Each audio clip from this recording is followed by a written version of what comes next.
discussion of e-commerce delivery trends with Dave Loonam, Senior Vice President of Sales with DHL eCommerce. Hi, Dave. Hey, Bob, how you doing? Thank you for being with me. I appreciate it. You got it. So these days, how do you see the balance between customer demand around speed versus price? Great question. I think if you go back a few years in time, around 2019, 2020-ish, there was a pretty big movement towards same day, next day, free shipping, the Amazon effect of everything has to be faster. I think as we transitioned into the pandemic and now as we're getting out of that era, people are super focused on more economical delivery. Unless it's like super high value goods or something has to be delivered the next day. What we're seeing especially is people are more looking for more of a economical free shipping anyways. We had a study that we ran. I think 75% of the people selected, low price versus speed on as far as like cart abandonment type of things. So. I wonder if that's a function of carriers and retailers especially coming to the realization that they can no longer offer the super high speed type of delivery for free, that they start trying to pass that along to the customer, and the customer all of a sudden wakes up and says, oh, price is important. Yeah. Is that a possibility? Some of that, I think too, just the general economic state of the environment right now. People, for a while they were buying less, they had less disposable income. So they're saying, hey, look, if I have to wait an extra day to get a package and pay $1 or $3 less, I'll go ahead and wait that extra day. I think people are buying more things too in some regard, more cheaper goods.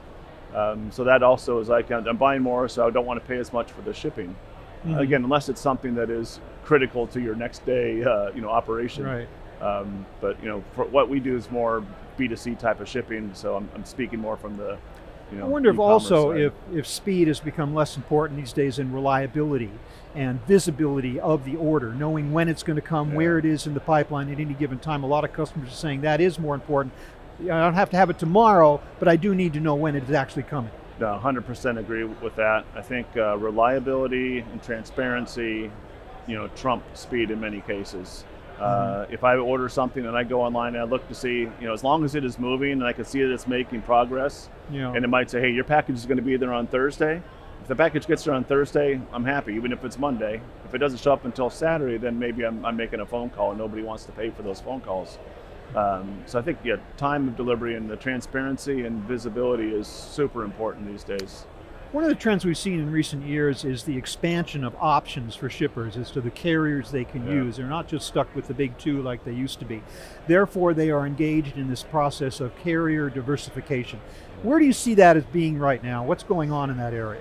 Yeah, it's a super interesting evolution of, I think, the whole e-commerce industry. Again, I'll go back to like during the pandemic, there was so much demand for capacity, and there was not as much capacity out there.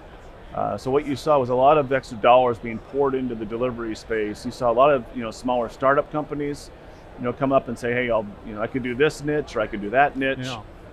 Maybe not necessarily handle the whole gamut of everything, but a lot of startups came up. I think now we're seeing a few things where there's maybe not as many of those out there, maybe because the demand has changed some. But it's super important to, I think, for a retailer to look at who adds the best value in certain areas. There's a lot of different companies out there. Obviously you have UPS and FedEx and the post office that do what they do. But there's many other people that could provide value. Regional carriers, consolidator type people. There's a lot of different markets and choices to really get the most value for your transportation dollars. The carriers themselves must be acutely aware, though, that the shippers now have additional options, which incentivizes them to put an emphasis on service to keep that customer loyalty. Yeah. Right. Is that more of an issue now than it used to be? Yeah, I think it's, and there's been, as you have more supply in the market today versus, the demand, people really have to focus on, the carriers especially, to focus on being on time. That go back to that visibility issue. Having the visibility scans and the reliability is it's super key to making sure that everything moves well, because customers do have choices, and they're pretty quick to make choices, back and forth since they have so many. Right. Supply and demand It's such a seesaw. It's just Yeah. it seems like every year it's different. It's in favor of the carriers, it's in Yeah. favor of the shippers, capacity's up, capacity's down. How is that whole dynamic affecting carriers in the market, the economics of the carrier service and the prices in the market? Yeah, it's a great description. It's ever changing.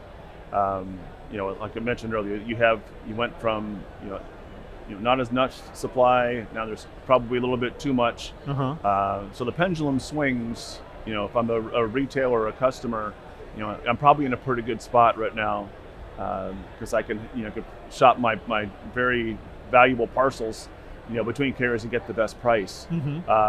So it's super important as a carrier that you're making sure you're doing everything you can to keep your costs in line, not have too many, not pay a lot of overtime, keep your labor costs down, which is hard to do. Yeah. During the pandemic, we saw our costs rise, 50% just to get people in the building. It's starting to come down a little bit now, but still, it's a very important topic. With keep the cost down so you can offer the best price and value to the customer. Yeah, and if you could, again, this idea of predictability, the idea that shippers don't know what they're going to be paying 6 months from now. If you can control your costs, you can give them a more stable pricing model. I would assume, even though so much of it is outside your control. You don't control fuel, for instance, or anything like that, and yet you still have to do that internal cost management in order to make that possible for your shippers to have some predictability. Yeah, I think one of the trends that we're seeing right now too is customers looking for that predictability. Wanting a 2 and 3 year commitment on, hey, I'm only going to get increased by X% or Y%, and it's a tough balance because, as you mentioned, you don't know what your costs are going to be, especially in today's day and age. 6 months from now, 9 months from now, versus 2 or 3 years. So we're looking at more kind of shorter term arrangements just to protect ourselves from crazy inflation type things. Never a dull moment in your business, huh? No, definitely not. Well, Dave, thank you so much for those insights into what's going on in the e-commerce world right now. But I would like to take just a moment to ask you about DHL e-commerce right now. Certainly a familiar name in the marketplace, but where are you at right now? What's going on with the services that you're offering? Yeah, good question. So we really are laser focused on B2C e-commerce, lightweight parcels is the best way to put it, right? So we're not for everybody. We're a niche player. We like things from 1 ounce up to maybe 4 or 5 pounds or so. It's really important for us, like you say, to get the right cost to match the right level of service. So we like to see ourselves as an economical, high quality provider in the marketplace, a good option to diversify versus a FedEx or UPS type of delivery service. Right now, we're in the phases of putting about $300 million into our network. Every one of our facilities will be essentially brand new. We started this a couple years ago by the end of next year. So we're adding a lot more automation, really to try to protect ourselves against the ebbs and flows of the labor cost issue. So we opened a brand new facility in Chicago, brand new in Cincinnati, new one in Los Angeles. We have new ones coming in Dallas, a new one in Atlanta. So all the big hubs have quite a bit of automation now. It's really a big step for us, and it's a good sign that our parent company, DHL over in Germany, really believes in what we're doing here. So we're excited about the future and ready for more volume. Thanks so much, Dave, for your time. I really appreciate it. You got it, Bob. Thank you. I've been speaking with Dave Loonam of DHL eCommerce. Thank you very much for watching.